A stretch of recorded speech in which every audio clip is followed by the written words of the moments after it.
Hi, it's me again with Corel Draw Tips and Tricks.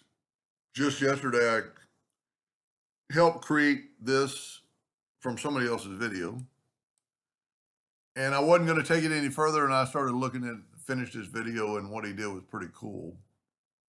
So this is two separate items over here.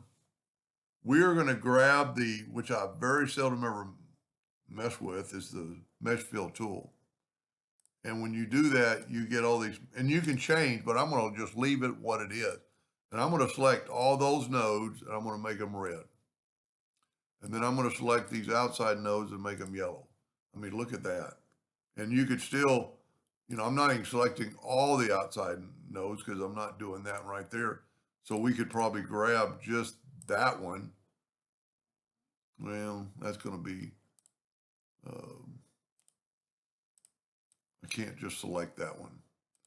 But that is in itself is pretty cool. And, you could play with this some more. And of course you wouldn't want that. I guess you can. I very seldom ever get to play with this. There's a little bit different. Just take two of those nodes and make them red. Now, what I did do different on the inside of ball, I went back to the interactive fill tool that I used on the other one, and I just went black in the middle. So the interactive fill tool is still there.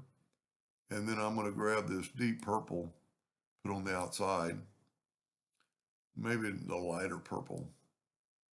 And when you put a black background on it, it really makes it pop. That's cool. Anyway, I hope that helps somebody someday, and thank you for watching.